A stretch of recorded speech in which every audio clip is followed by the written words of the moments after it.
যে থিয়া হি গে সোনালা সোনালা মায়ও না জানতে না কি লাগি আর দিব রে না ক লাগে না আল্লাহ গুনা দা এই করো এ আল্লাহ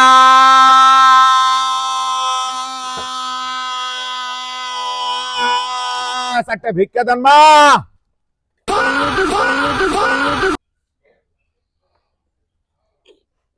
মা একটা ভিক্ষা দেন মা না মা তুমি কি সরে কও ওই বান্দির বাচ্চা রোজা ভাঙ্গা দিলি কেন আরে ফকিরের আঘাত করতেছেন কেন ইন্না রোজা লিল্লাহি ওয়া ইন্না ভাঙ্গলে আমি সারা দিন কষ্ট করে রোজা থাকলাম পাঁচ ওয়াক্ত নামাজ পড়লাম তোর জন্য আমার রোজা ভাঙ্গা হালাইলাম তা আপনারা জাস্টিফাই করবেন না যে আজান দিতেছে না কি করতেছে তা আপনাদের দিবেত কি পানি আইছে ইফতারি দেইকা আরে মানুষ আজানদার হাতে তো পানি খাই ইফতারি করে তুই এমন ভাবে আজানটা দিছ আমি মনে করছি মসজিদের ইমাম সাহেব আজানটা দিছে এত বড় বসে কান্দে আল্লাহ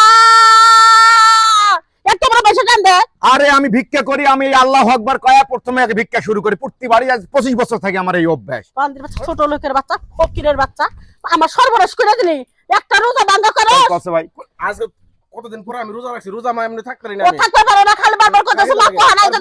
জান দিব আর এই রোজা রাতে ভাঙ্গা দিলি এই তুমি আইসা আর আগে বলে না এই সময় তুমি কি আওয়ার টাইম হইছে এটা আর ভিক্ষার সময় না খানে আল্লাহ ঘরের কাছে আইছি আমি রোজার টাইম ভাঙ্গা রাখমু এটা কেন কাটা বলা রশি নিয়ে আয় এমা আমিও রোজা আছি মা আমিও রোজাদার রোজার গোষ্ঠী মারে তুই যখন আমার ঘরে রোজা ভাঙছাস খারা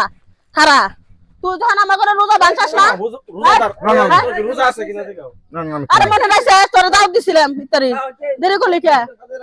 বরণ হয়েছে আমি আমার পোলাটা বদমাইশ রোজা থাকে না বৌমার আমি রোজা থাকি আরে আজকে রোজা আছিল রোজা আছিল না বৌমার আমি রোজা থাকি ও আইসা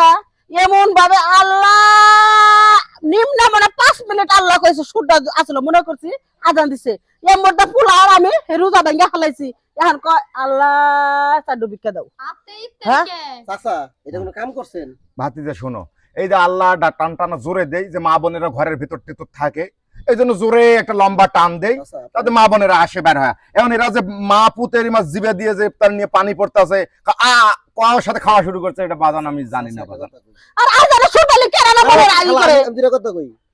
ভিক্ষার একটা নির্দিষ্ট টাইম আছে একটা সময় আছে যে ইফতারির যে টাইমটা এই টাইমে যে আপনি আইছেন ভিক্ষা করতে আর এমন ভাবে আপনি এই 5 মিনিট আগে যে আপনি আল্লাহ কে টান দিবেন এই জায়গা হ্যাঁ না এই এরা না এটা কাকরাইল মসজিদের ইমাম সাহেব যদি এই জায়গা থাকতো সেও তো ভুল করতো বাবা যাই আমি বাড়ি পথে যাইতাছি মানে চারটা তুলতে তুলতে বাড়ি পথে যাই এখন সময়ও নাই আমিও রোজাদার এখন বাবা। মাই ছেলে তো রোজারা ভাঙছি এর করে ফতর দেয়া লাগবে ওই ফতোয়া আর কি করার রোজা আছেন আপনি? রোজা আছি বাবা আমি আপনি যদি রোজা আছেন কি আর করবেন এখন কিছু করার নাই আম্মা এখন এই লোক ইফতার করে দেন ঠিক আছে কি আর করবেন আর আপনি ভুলেও এই টাইমে কখনো কারোকে বাসায় যায় না আচ্ছা বাবা আমার আসরের পর থেকে আজকে রোজা মাসটা আসরের পর থেকে ভিক্ষা বন্ধ করে দিন ঠিক আছে আম্মা আমার তো আচ্ছা। ইফতারি বেশি হইছে সবাইরে খাওয়াই দেই না না আরে সবাই তো খাইবো ইফতারে আমরা ভাঙে ফেলাইছি তুমি তো জানো না আমি রোজা ভাঙা গেলে আমরা কি করতে এখন দেখাও ক্ষতি তো হইছে এটা কিছু করার নাই এখন যারা ইফতার খাওয়া দিলে কি হইব এর সবটা কিছু তোমরা পাইবে বাবা ছোট কথা স্যার তাহলে টেবিলে দুইজনে বল এর সব খালি খালি হারাম দাদা ফকিরের বাচ্চারা খালি তোর কথাই মাইনা নিলাম নালে আমি মাইনা নিতাম না। আর আইবো না কই আসল লাগে আসল পথে ভিক্ষা আর বাবাজির অজান্তে করলে রোজাটা একবার ভাঙ্গে না একটু হালকা রোজা পাতলা রইছি হয়। এটা ভাঙা লাইছি বসেন বসে বসে আচ্ছা, বাবা যাও বসো রে, বাবাজি আসলে বসো কপালে নাই কে কপালে নাই বসো বসো মনে সুবহানাল্লাহ তুই আমার রোজা তো ভাঙা লাইছে আমি রোজাবো না না তুই বল সুবহানাল্লাহ